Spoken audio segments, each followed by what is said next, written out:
Okay, guys. The main reason I'm doing this is because I had a case this past week where I tried to speak at my hearing, my final judgment hearing. The judge pretty much rolled his eyes in, just shut me down, and said, "What difference does it make? What difference does it make, sir? Is you are aiding and abetting fraud when I try to present my case and you just rolled your eyes and shut me down." Well, let me just keep going into this prospectus. Here is the table of contents. Basically, these prospectuses are usually 3 to 6 inches thick sometimes, so there's a lot of reading. You can go down, down, down, down. Just pretty much, I'm just pointing out the important issues. Here is the summary and the parties to this entire transaction. The issuing entity, that's where all the mortgages are. The depositor, sponsor, seller, service, trustee. We'll come back to that one. Okay. And the mortgage loans are acquired in a pool. Okay. The mortgage pool.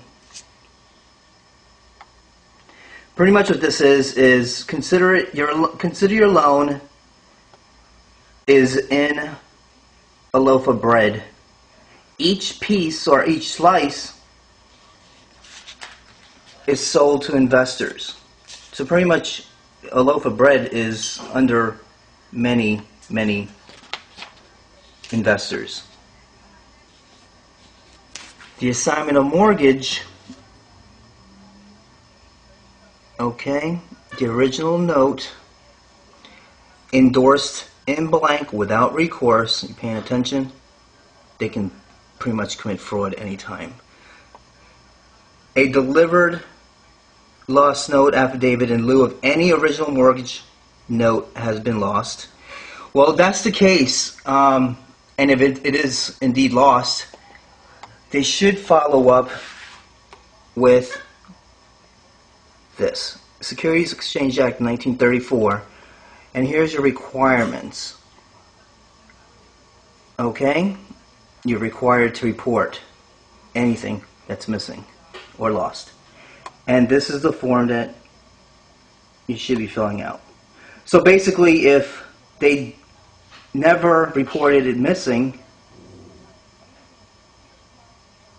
then it's not, right? So they should have this form filled out. Okay. Here we have the originator, again, IndyMac.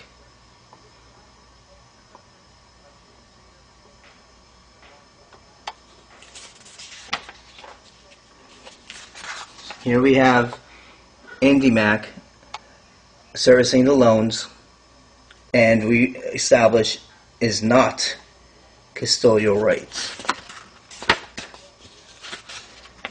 Here is limitations and liability.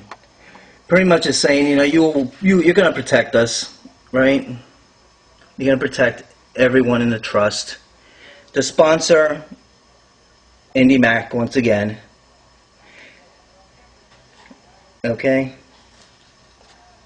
It acquires mortgages through securitization. And then right here, none of the 10 that include residential have ever been pretty much in trouble before. Bull, that's lies. Okay, now here is where you need to pay attention. Okay, depositor, IndyMac, MBS.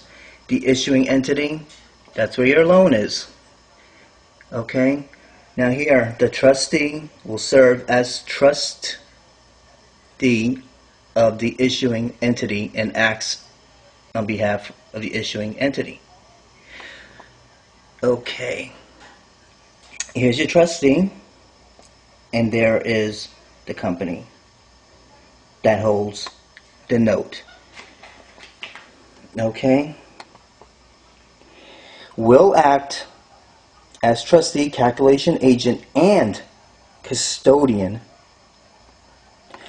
As custodian, Deutsche Bank National Trust Company will maintain the mortgage files in secure, fire-resistant facilities. You hear that? Will not physically segregate the mortgage files in custody, but the mortgage files will be kept in shared facilities. Maybe MERS? Held by the trustee on behalf of the trust, Deutsche Bank has no legal proceedings that would materially affect its ability to perform in such duties as trustee. Okay. That's the location.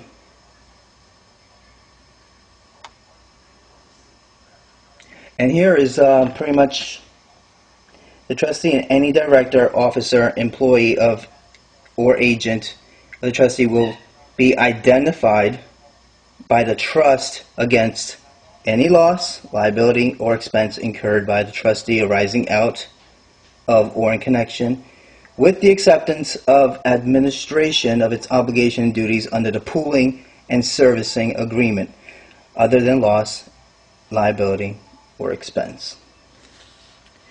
So pretty much they're protecting. They're being paid. IndyMac servicer is being paid to be protected. And there you have it. Now, a question about assigning the mortgage and how MERS comes to play. Pretty much to transfer a mortgage, these are the requirements. Okay? But according to MERS, it's by virtue. I don't know what that means, but I do. And it has to be notarized. Right? The transfer of a promissory note, a negotiable instrument. These are requirements.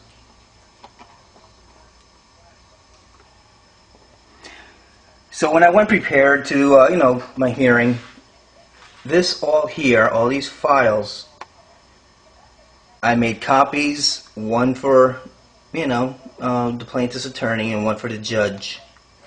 I mean, it's got to be at least 500 pages.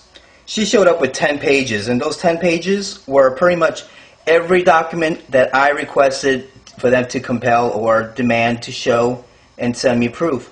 I sent the bank 2 times, probably now it's going over a year ago, a qualified written request so they can provide me with my documents. Never happened.